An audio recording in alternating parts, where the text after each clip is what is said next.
yung ilalatag natin. Wait lang muna, intro tayo. At Okay, magandang araw sa ating mga subscribers sa Debaters of Faith.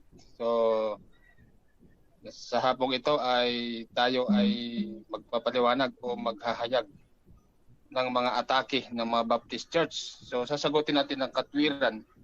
Bagamat sila ay sinisiraan tayo sa kanilang page at pinapalabas na tayo daw di umano ay natalo sa debate, pero ganoon pa man ay sasagutin ayon sa katwiran kung ano ba ang true church, Baptist ba, Iglesia ng Diyos, etc.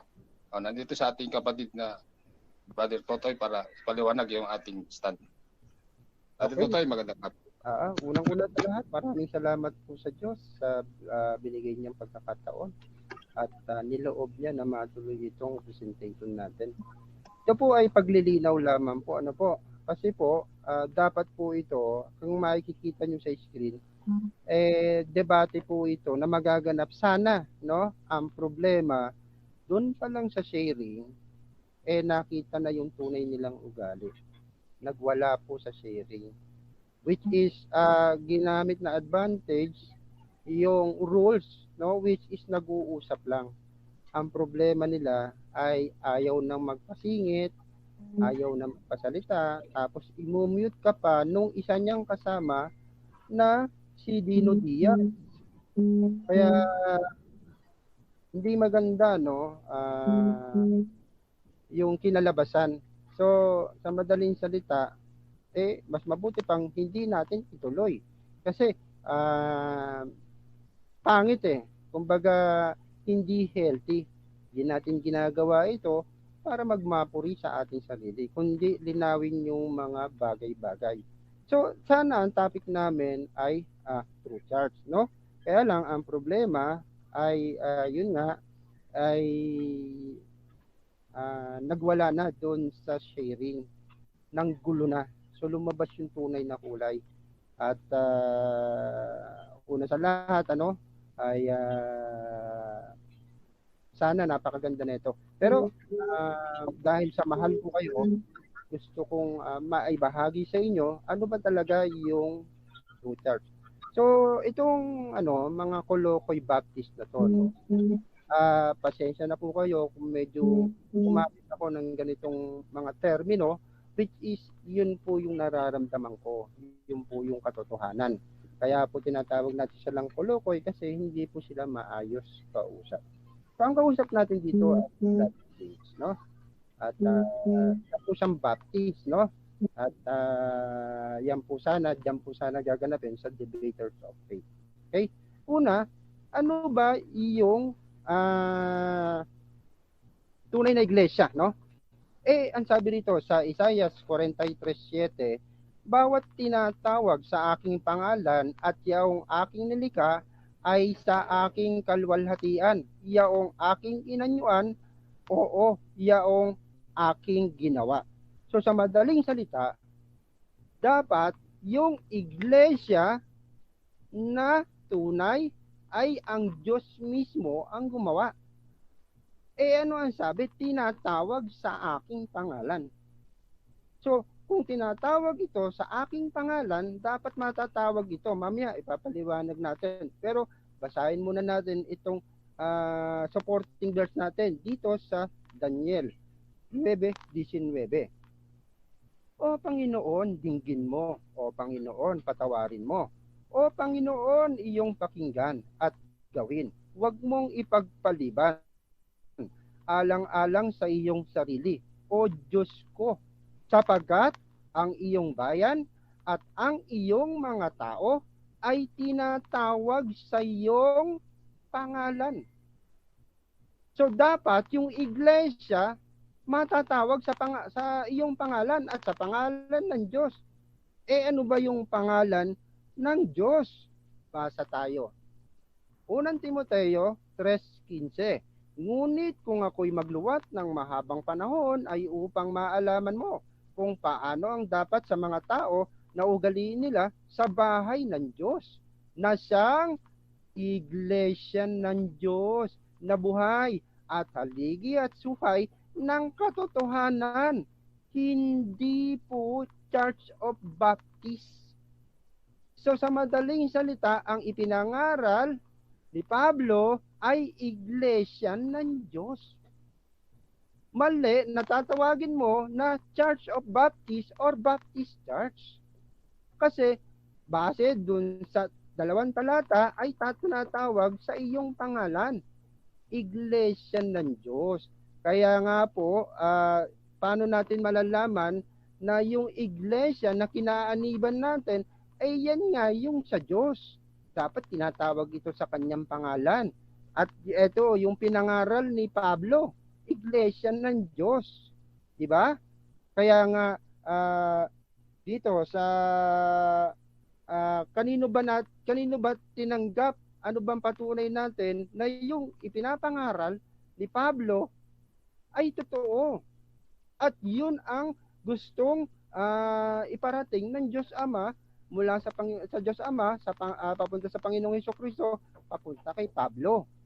Basahin natin dito sa Galatia 1:12, sapagkat hindi ko tinanggap ito sa mga tao or sa tao ni itinuro man sa akin, kundi aking tinanggap sa pamamagitan ng pahayag ng Panginoong Hesukristo. Ipinahayag pala kay Pablo. Kung ipinahayag kay Pablo at itinuro ni Pablo, iglesia ng Diyos, dapat yun ang ipangaral mo. Dapat yun ang aniban mo. Diba? Hindi Church of Baptist. Kasi hindi naman yun ang pinangaral. Ang nakasulat, iglesia ng Diyos. Yung bahay ng Diyos. Diba? Kaya dito sa 1 Korinto 1:1, si Pablo na tinawag na maging apostol ni Hesukristo sa pamamagitan ng kalooban ng Diyos, at ni Sosthenes na ating kapatid. Doon pala tinawag si Apostol Pablo at yung mga lingkod. Basa tayo sa 1 Korinto 1-2 or 1:2. Sa iglesia ng Diyos na nasa Korinto, sa makatwid bagay, sa mga pinapaging banal kay Kristo Jesus na tinawag mga banal, na kasama ng lahat ng mga nagsisitawag sa bawat dako sa pangalan ng ating Panginoong Hesukristo, na kanila at ating Panginoon. Malinaw naman dun sa 1 Korinto 1:2, iglesia ng Diyos.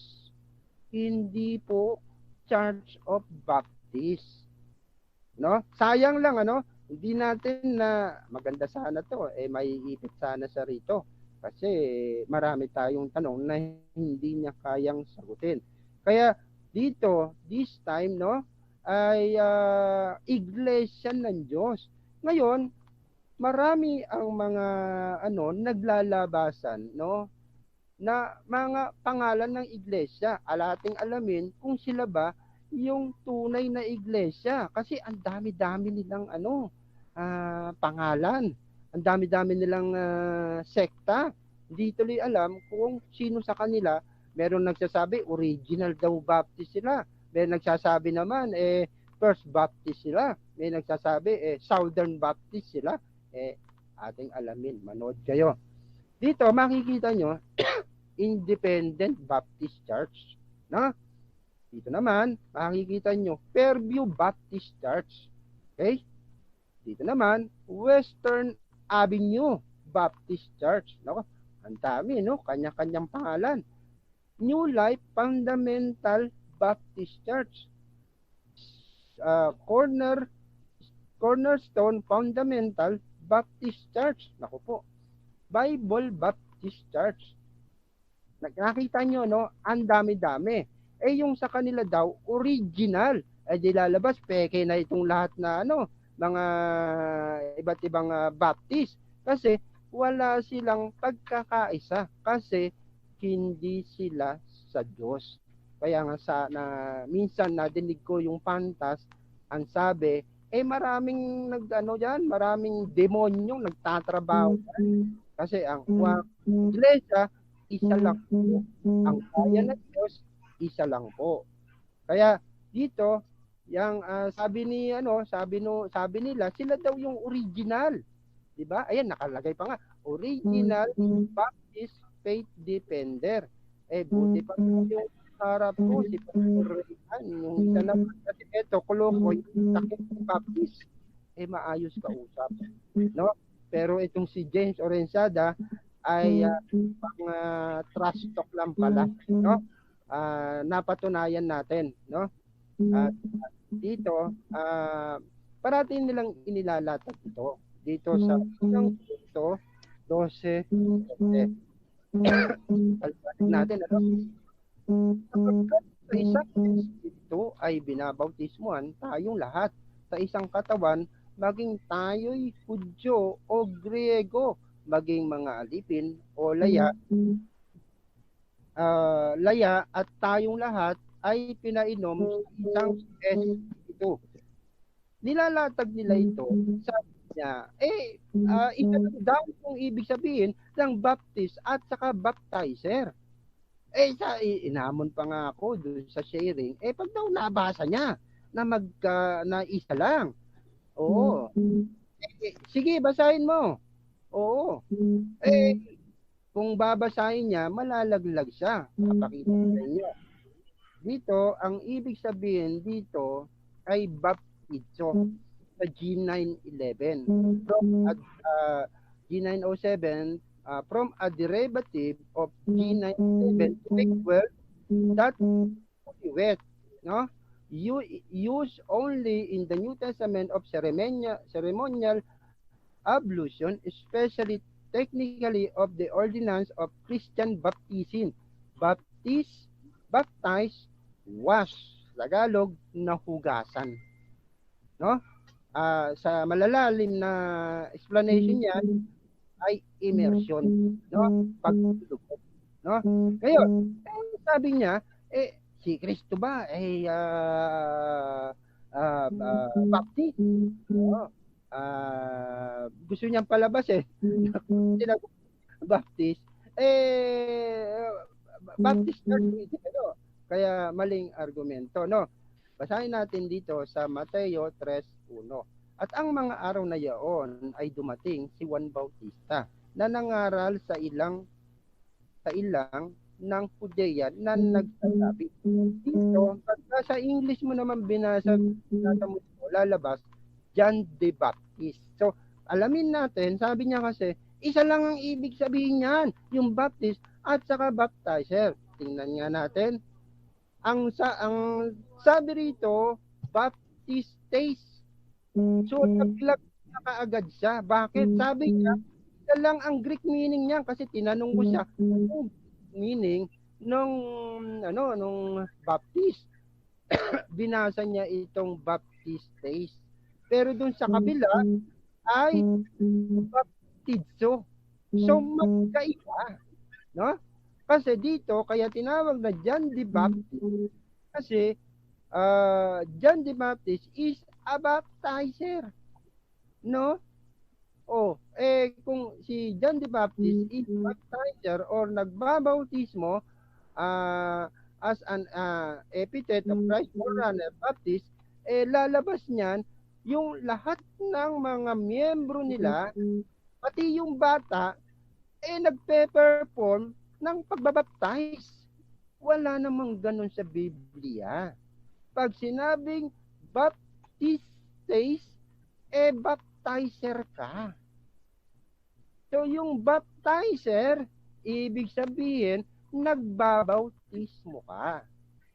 Ano ba ang sabi doon sa lingkod ng Diyos? Sabi, huwag kayong mahiya sa pangalang Kristiyano sapagkat sa pangalang ito, luwalhatiin kayo. Kristiyano ang tawag doon sa tagasunod ng Panginoong Heso Kristo. Baptist. Kaya pinakagad yung iglesia na inaaniban nila. Kasi ang pangalan ng iglesia na dapat nilang aniban ay yung iglesia ng Diyos na ipinangaral ni Pablo. Sabi natin dito sa Efeso 4:4, may isang katawan at isang espiritu, gaya naman ng pagkatawag sa inyo sa isang pag-asa ng pagtawag sa inyo. Sabi rito, may isang katawan lang. Isa, no? Hindi marami. Kung mapapansin nyo kanina, napakadami ng kanilang pangalan. 'Di ba? Pinakita ko sa inyo kanina. Kaya nga dito sa dito sa talatang ito, tinutukoy dito, isa lang. Basahin pa natin. Sino ba yung pangulo ng iglesia na iisang katawan? Efeso 5:23, sapagkat ang lalaki ay pangulo ng kanyang asawa, gaya rin naman ni Kristo, na pangulo ng iglesia, na siya rin ang tagapagligtas ng katawan. Sa madaling salita, yung pangulo ng iglesia na si Kristo, isa lang yon. Hindi maraming pangalan. Kita mo sila nagkakagulo-gulo. Merong Original Baptist, merong kulang na lang Anaconda Baptist maganda sikat pa yun, yung Anaconda Baptist. Kaya nga pinangalanan natin sila. Dapat siguro kasi pinangalanan na ako si Pastor Rayan yung Kengkoy Baptist. This time naman itong tatlong to, si Larry Bukayong at si Mr. Answering Falsehood na mahilig umatake sa atin, no? At si Dino Diaz, no? At yan si James Orenciada na inatake tayo sumasagot lang tayo, no? Hindi tayo yung nangunguna. Kinanti tayo, hindi natin sila ginantihan sa masama, kundi sa maayos na paraan. Pinapaliwanag lang naman natin. Huwag naman po sana akong kagalitan. So, tatawag natin sa kanila ay Kolokoy Baptist. Kaya yung title nito ay Kolokoy Baptist. Kaya dito sa sa ikalawang Korinto, 1:1, si Pablo na apostol ni Kristo Jesus sa pamamagitan ng kalooban ng Diyos, at si Timoteo na ating kapatid sa iglesia ng Diyos na nasa Korinto, kalakip ng lahat ng mga banal na nasa buong Akaya. Klaro ba tayo mga kapatid? Iglesia ng Diyos, hindi Church of Baptist.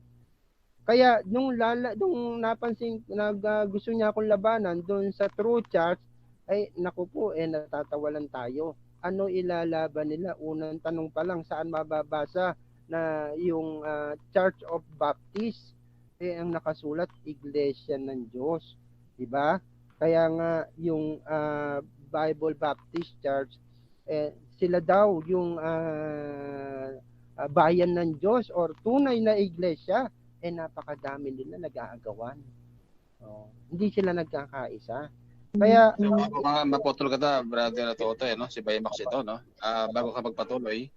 So may tanong ako, ano ba talaga ang pangalan ng tunay na iglesia na pinamahalaan ni Pablo nung siya ay nabubuhay pa, na nakasulat naman sa kasulatan? Ano ba talaga pangalan? Kasi nakikita ko sa mga linatag mo, may iba yung Baptist Church, iba pangalan.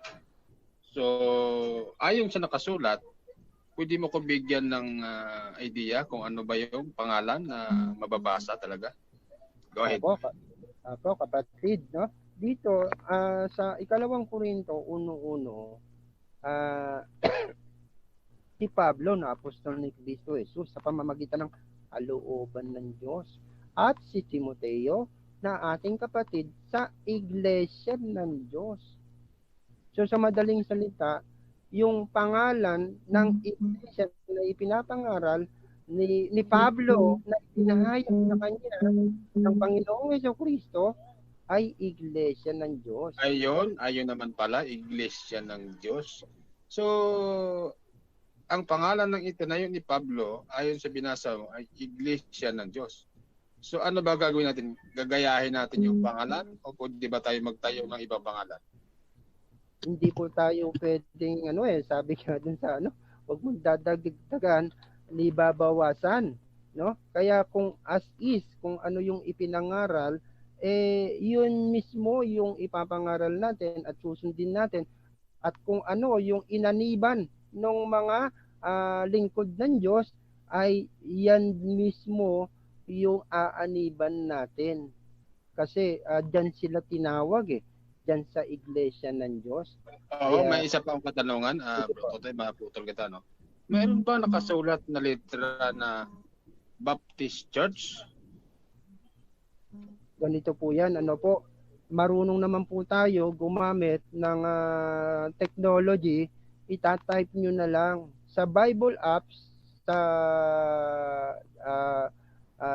digital Bible, ay itatype nyo sa English translation, dapat Church of Baptist, no? Kasi yung Iglesia ng Diyos, Church of God.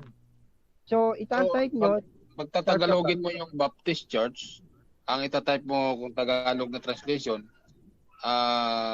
Baptist Iglesia. Oo, ba? Pagka tinagalog mo yan, ay Iglesia Bautista. Ayan. Yun. Para sinusubukan ko i-type dito sa aking Bible apps. Ang Iglesia ng Diyos nasa 12 talata. At sinubukan ko rin yung salitang Iglesia Bautista, walang lumabas kahit isa. Diyan po natin mapapatunayan na yung iglesia nila ay hindi po siya Diyos. Kasi kung ikaw ay nagsasa Diyos at nagsusuri at naghahanap ng katotohanan, at para hindi ka maloko, basahin po natin sa Biblia. Iglesia ng Diyos. 11 words ang makikita mong sa ibang salin. So, dito tayo nagpapatunay na yung iglesia na itinayo ng Diyos, na ipinangaral ni Pablo, na ang pangalan ay Iglesia ng Diyos.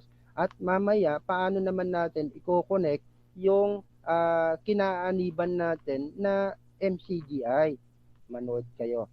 Dito, sa unang Korinto 3:11, sapagkat sino man ay hindi makapaglalagay ng ibang pinagsasaligan, kundi ang nalalagay na ito'y si Kristo Jesus. Sa madaling salita, nakatayo na pala yung iglesia. At walang ibang makapaglalagay o makapagtatayo nito. No one, no? Sa madaling salita, ay yung iglesia na itinayo ng Diyos, na itinayo sa Panginoong Hesukristo, doon sa Mateo 16:18, na bagaman ikaw ay Pedro, dito sa batong ito, itatayo ko ang aking iglesia, at ang pintuan ng Hades ay hindi magsisipanaig laban sa kanya. Sa madaling salita, itatayo sa batong ito, yung bato, si Kristo, hindi po si Pedro. Marami kasi sa atin nangangaral, si Pedro daw yon, which is hindi naman nila kayang patunayan.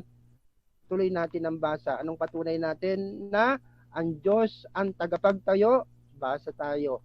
Dito sa awit 1:27:1, malibang itayo ng Panginoon ang bahay, walang kabuluhan nagsisigawa ang nagtatayo. Malibang ingatan ng Panginoon ang bayan, walang kabuluhan gumigising ang bantay. Take note, tandaan nyo mga kapatid, no? Binasa natin yung talata. Ngayon, anong gagawin natin? Uunawain natin ito. Malibang itayo ng Panginoon ang bahay. Tanong, sinong Panginoon? Yun. Isipin nyo, si Kristo ba o yung Diyos Ama? Sagutin na natin, yung Diyos Ama po. Bakit? Kasi dito sa awit ni David ay wala pa ang Panginoong Hesukristo, no? At hindi pa pinapakilala. Kaya sinabi rito, malibang itayo ng Panginoon ang bahay, walang kabuluhan nagsisigawa ang nagtatayo. malibang ingatan ng Panginoon ng bayan, walang kabuluhan gumigising ang bantay. Kasi magkakaroon ng conflict yan. Biruin mo, nagtayo na ng bahay ang Diyos, tapos magtatayo pa yung anak, dalabas niyan, magiging dalawa yung bahay. Kumbaga, magkakaroon ng kontra, pero hindi po ganon. Isa lang po ang tagapagtayo.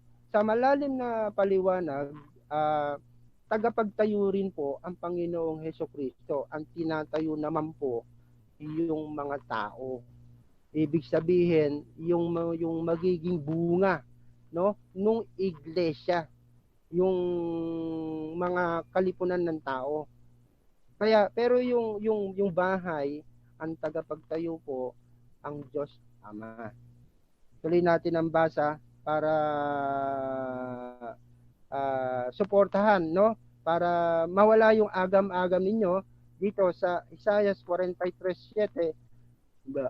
Bawat tinatawag sa aking pangalan at yaong aking nilikha ay sa aking kalwalhatian.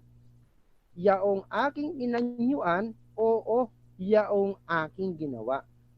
Kung inyong mapapansin dito sa talatang ito, ay yaong aking inanyuan, yaong aking nilikha, yaong aking ginawa, ay tinatawag sa aking pangalan. Kaya nga iglesia ng Diyos. Bakit iglesia ng Diyos? Kasi bakit hindi iglesia ni Kristo? Kasi pagka nilagay mo iglesia ni Kristo, lalabas, binabypass mo yung Diyos Ama. Kasi kung iglesia ni Kristo, kay Kristo lang ito. Paano yung Ama? Bakit iglesia ng Diyos? Kasi pareha silang Diyos. Nakukuha niyo yung punto, mga kapatid.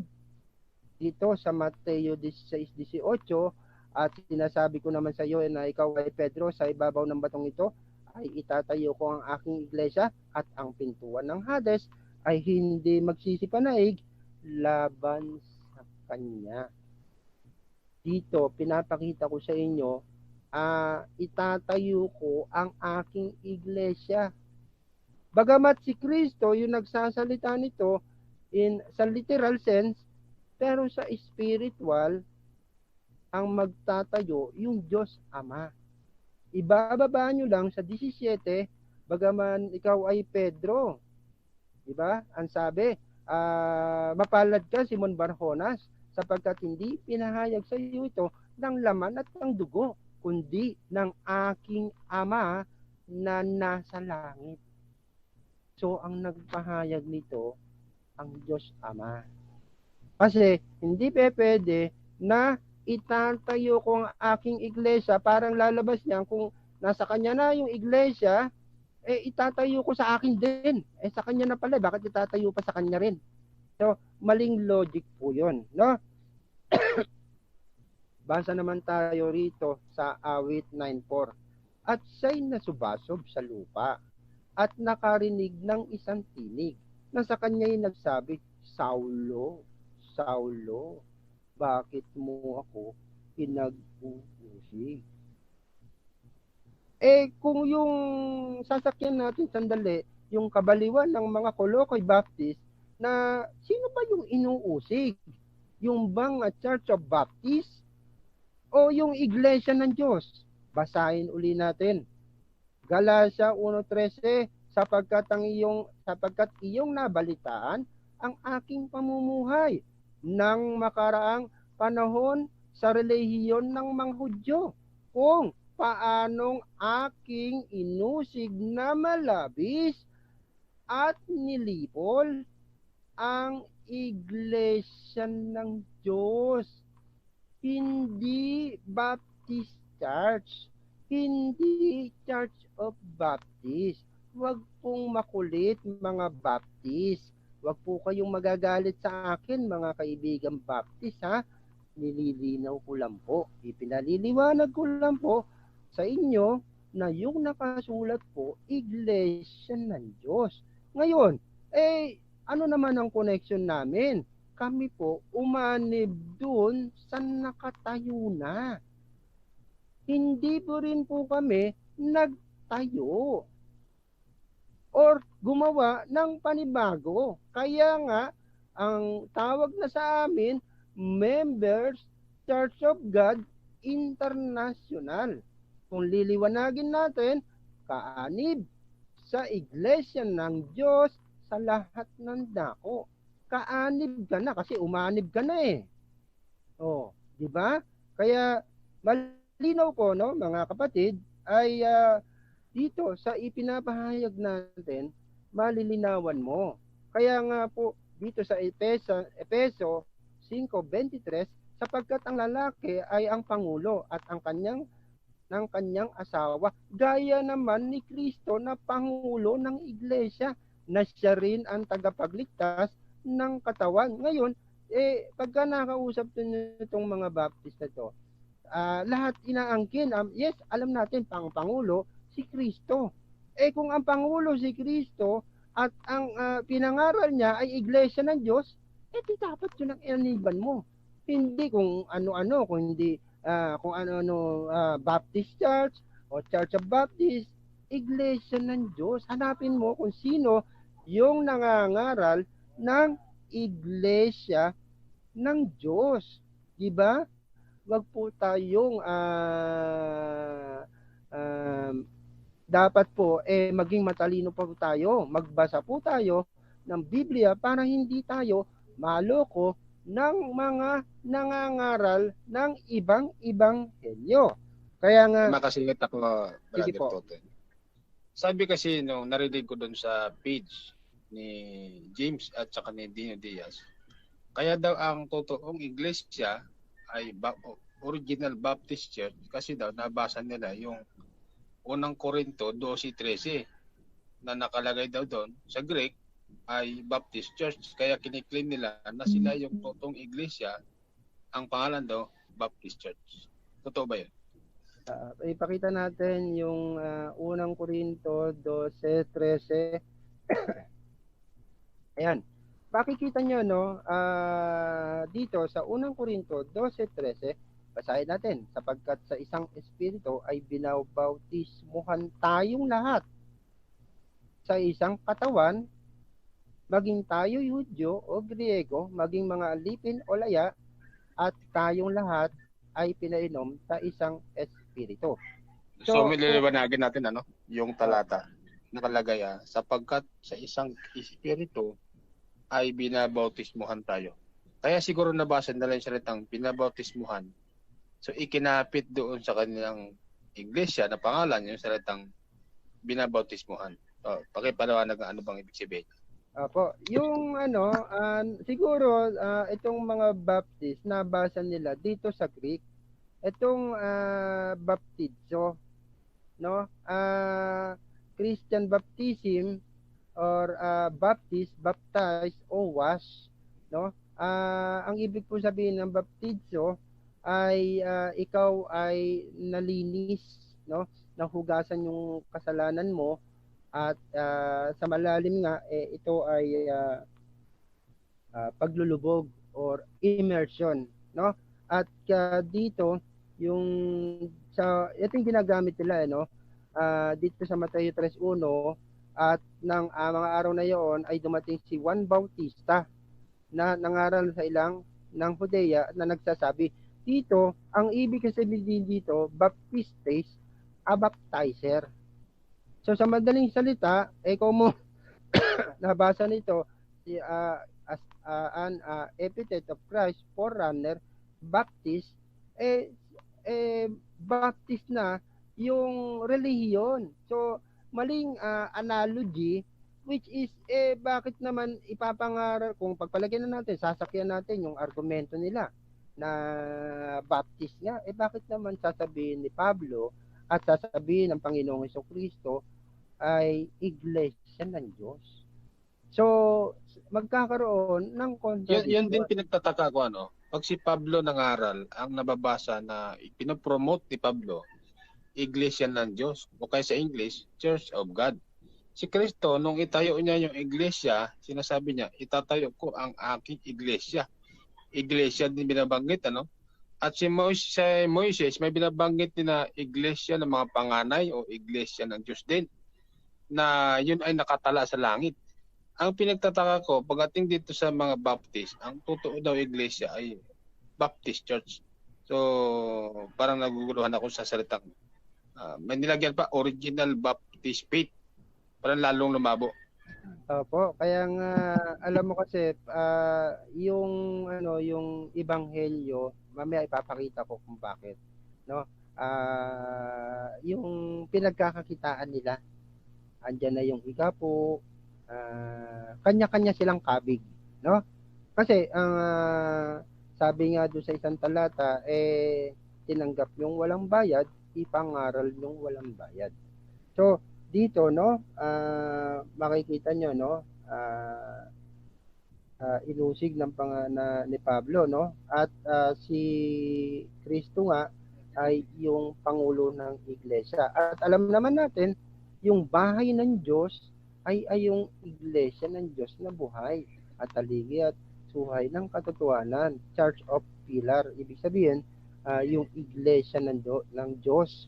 So, yung bahay ng Diyos, nakita nyo, no? Nakasulat, bahay ng Diyos, iglesia ng Diyos. Kaya, dito po, no, sa susunod natin babasahin, patutunayan naman natin, ay si Kristo po yung pangulo ng iglesia. At kung siya yung pangulo ng iglesia, at ang pinahayag niya kay Pablo ay iglesia ng Diyos, yun po yung iglesia na tunay, iglesia ng Diyos, hindi po Church of Baptist. Kasi hindi naman po natin mababasa na dapat kahit man lang sa diwa hindi tutumpak na Church of Baptist or sa Tagalog ay Iglesia Bautista. Kaya nga dito sa Isaiah 9:6, sapagkat sa atin ay ipinanganak ang isang bata, sa atin ay binigay ang isang anak na lalaki, at ang pamamahala ay maaatang sa kanyang balikat. At ang kanyang pangalan ay tatawagin kamangha-mangha, tagapayo, makapangyarihan Diyos, walang hanggang Ama, Pangulo ng kapayapaan. Bakit natin binigay itong talata na ito? Nakita nyo, naka-highlight yung kulay yellow, at ang pamamahala ay maaatang sa kanyang balikat. Ano ang ibig sabihin nun? Siya po yung pangulo ng iglesia, at itinuro niya kay Pablo, iglesia ng Diyos. Ngayon, dito sa anong patunay natin na yung iglesia ay iglesia ng Diyos at sa kanilang dalawa. Dito sa John 17:10, at ang lahat ng mga bagay ay iyo, at ang mga iyo ay akin, at ako'y lumuluwalhati sa kanila. Salita po ito ng Panginoong Hesukristo. Ang lahat ng mga bagay ay iyo, at ang mga iyo ay akin. So sa madaling salita, yung ipinapahayag na iglesia ng Diyos, kaya iglesia ng Diyos kasi pareha silang Diyos. Kaya sila mismo yung may-ari ng Diyos. Anong patunay natin na sila yung may-ari ng Diyos? Kasi si Kristo, ang pangulo niya ay ang Diyos. At si Kristo, pangulo siya ng iglesia.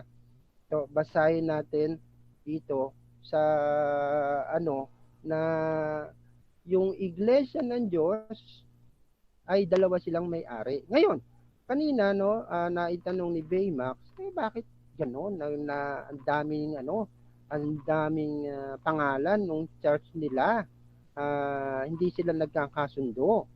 Ito yung dahilan. Basahin natin sa Roma 12:9.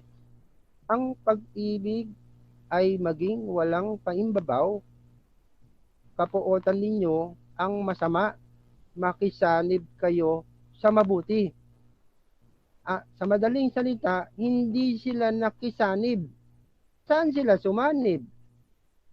Doon sa ibang iglesia na hindi itinayo ng Diyos. Kasi dalawa lang naman yan Isang sa Diyos at isang sa demonyo. So kung ang inaniban mo ay yung nasa Biblia na iglesia ng Diyos, sa Diyos yan. Sabi nga, tinatawag sa kanyang pangalan, iglesia ng Diyos. So dapat, iglesia ng Diyos yung pangalan ng church mo. Hindi Church of Baptist o Iglesia Bautista. Ibig sabihin yan, sa demonyo yan. Hindi yan yung sa Diyos. Kasi ang ipinangaral ni Pablo ay iglesia ng Diyos. Binago yung pangalan? Binago? Binago nila. Akala naman nila ay maloloko nila tayo. Pwede bang baguhin ayon kay Pablo yung pangalan ng iglesia? Pwede bang baguhin? Hindi po, kasi sabi nga dun sa wag mong babawasan, kukudlitan. Ikaw ay susumpain. Kaya nga, anong reason nila, bakit ganun na lang yung pagsusumakit nila na maitayo yung sarili nilang kanila. Basahin natin dito sa Roma 16:18. Sapagkat ang mga gayon ay hindi nagsisipaglingkod sa Kristong Panginoon, kundi sa kanilang sariling tiyan. At sa pamamagitan ng kanilang mabuting pananalita at mainam na mga talumpati, ay dinadaya ang mga puso ng mga walang malay. Nakita nyo?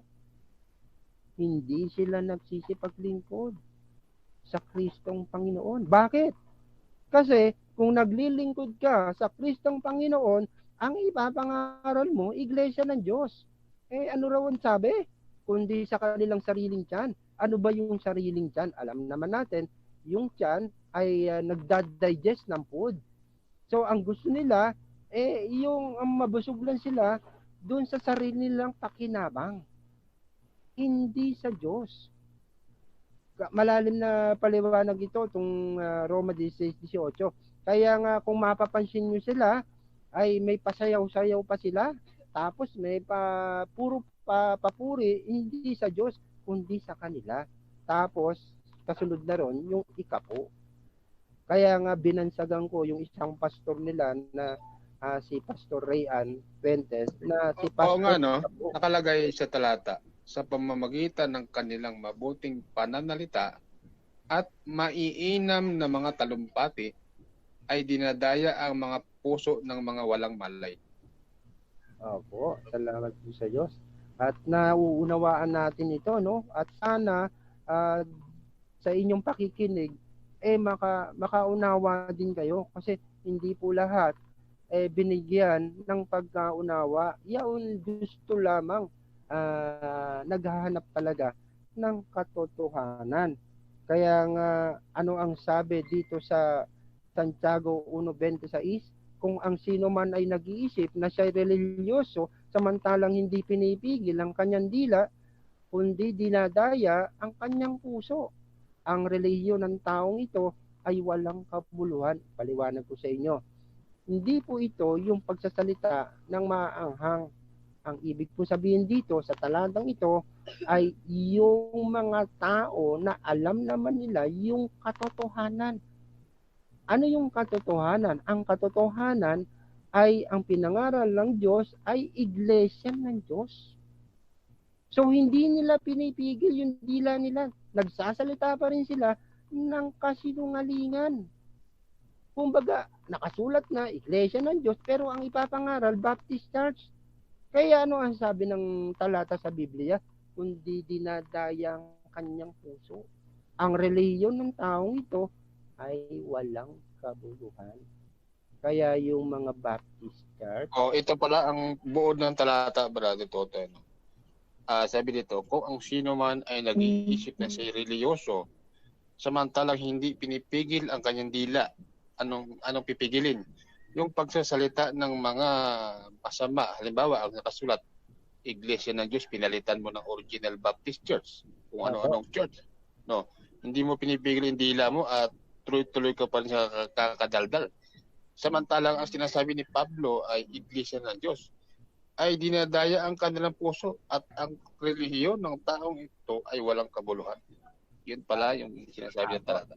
Tama po. Kumbaga, alam mo yung katotohanan Ang nakasulat, Iglesia ng Diyos Pero yung dila mo, patuloy pa rin sa pagsisinungaling. na sinasabi mo pa rin, di, Church of Baptist or Iglesia Bautista, yung tunay na iglesia, yung ipinangaral ng Diyos. So, yun yung ibig sabihin ng talata rito sa Santiago 1:26. Nakakalungkot lang, no, kapatid, no? May mga taong ganito. Pero salamat sa Diyos, binigyan tayo ng pagkaunawa at nahandito tayo, no? Para sa kanila na mga kapatid natin o mga kaibigan para hindi sila madaya. Kaya kung makikita nyo, no, Colocoy Baptist Church, no? Ayan po, at sana po malinawan po kayo, no, dito sa sa pag-uusap na ito ay mapansin ninyo, no, na yung tunay na iglesia ay nakasulat po sa Biblia. Iglesia ng Diyos. Oo. Opo. So, yun yung pinakatunay, ano? Iglesia ng Diyos. Ngayon, kahit maraming maglilitawan ng mga pangalan, babalik pa rin tayo sa tinatawag na Iglesia ng Diyos. Opo. Bro Ayun. Baymax, ano po, no? Ngayon, baka sabihin nila, asan yung iglesia ninyo? Ganito po yan, ano po. Mahaba kasi yung paksa na ito Oo, basahin na lang natin yung unang Juan, 1 hanggang 3 kung paano tayo nakasama. Kaya ang tawag nga sa atin members. Members. Hindi tayo nagtayo. Tayo ay members, hindi tayo magtatayo. Parang ganito. May nagtanong sa'yo, saan yung bahay ni Pedro? Ang gagawin mo, doon sa nagtatanong, i-guide mo siya, ito, ituturo mo. Hindi magtatayo ka ng bahay at sasabihin mo, ito bahay ni Pedro. Mali yun. Tama po. Dapat, ituro mo na lang. Kasi nakatayo na yung nakatayo na yung iglesia Kaya kung inyong mapapansin ay umanib kami. Kaya nga sabi ni Brother Eli, we are not the true church. Way back 2,000 years ago kasi yung iglesia na yun nakatayo na, aanib na lang tayo ron. Kaya po kanina naman nila, paano naman kayo naging aanib? Sige, patunayan natin, ano? Magkakagad ng tanong yan, bro. Oo, basahin ko dito sa may kaunting sagot lang ako sa mga ganyan tanong. Na sabihin na, paano naman kayo kaanib? Binasa nyo lang, kaanib ba kayo? Basahin natin, sabi ng mga apostol, Sabi ng mga apostol sa unang Juan 1:1, yaong buhat sa pasimula, yaong aming narinig, yaong aming nakita ng aming mga mata, yaong aming namasdan at nahipo ng aming mga kamay tungkol sa salita ng buhay. At ang buhay ay nahayag at aming nakita at pinatutuhanan sa inyo'y aming ibinabalita ang buhay na walang hanggan, nakasama ng Ama at sa atin ay nahayag. Sa 3, unang Juan 3. Yaong aming nakita at narinig, isa rin naming ibinabalita sa inyo. Bakit? Upang kayo naman ay magkaroon ng pakikisama sa amin. Oo, at tayo may pakikisama sa kanyang Ama at sa kanyang anak na si Jesucristo. Ang mga bagay na ito ay aming isinusulat upang ang ating kagalakan ay malubos. Ayun pala, isinulat nila, sa pagbasa natin ng kanilang mga sulat, nagkaroon tayo ng pakikisama sa kanila.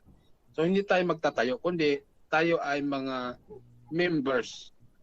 Sa pagbasa mo sa kanilang aral, tinanggap natin, in-implement natin, isinabuhay natin yung kanilang aral, yung buhat sa pasimula, yung nakita nila, nahipo ng kanilang kamay, na masdan nila, ay yun pala ay mga bagay na ito ay aming isinusulat. So, yung nakasulat na pala yun, ituturo na lang natin.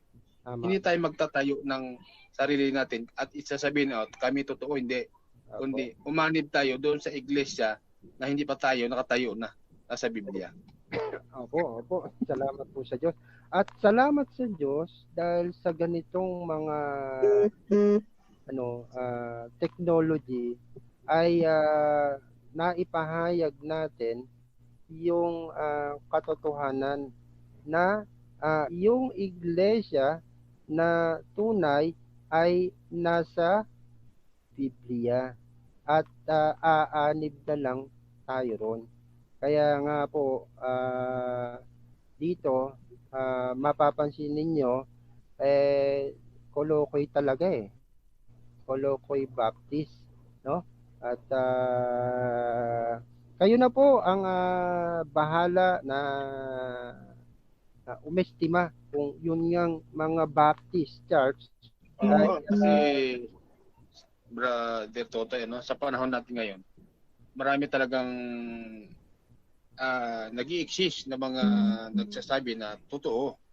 So normal naman yun, sabihin nila totoo. Ang tanong, no, yung aral ba ay totoo din? Kasi sabi din ng mga apostol, no, sa unang Juan 4:1, mayroon silang warning. Sa huling araw, sabi nila, no, mga minamahal, huwag kayong magsipaniwala sa bawat espiritu, kundi inyong subukin ang mga espiritu kung sila'y sa Diyos. Sapagkat maraming nagsilita ng mga bulaang propeta sa salibutan. Ayun pala, no? Napakarami pala. Kaya kailangan natin subukin at alamin kung ano yung kanilang idinadaldal. Yun ba'y nasa Biblia? Kasi nasa Biblia, hindi matututunan. Iglesia ng Diyos. Pag sinabi mong iba, doon sa nakasulat. So, kasama ka doon sa sinasabi ni Juan na bulaang propeta. Opo, salamat po sa inyo. Kaya dapat parati tayong magsusuri. Huwag po kayong mahiyang magtanong. Sasagutin po natin yan. At salamat sa Diyos. At naging kasangkapan kami kahit sa ganitong maliit na paraan. Ay ikaw na nakikinig ay buksan ang puso at isipan mo ng Diyos upang makaunawa. Kasi kahit anong basa mo, kung wala sa puso mo, kahit anong pakinig mo, hindi, sabi nga dun sa Marcos 4:12, upang sila'y mga kinig, hindi sila makakaunawa.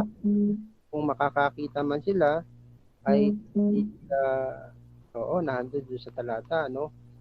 Hindi nila makita nila, hindi nila maunawa o marinig nila.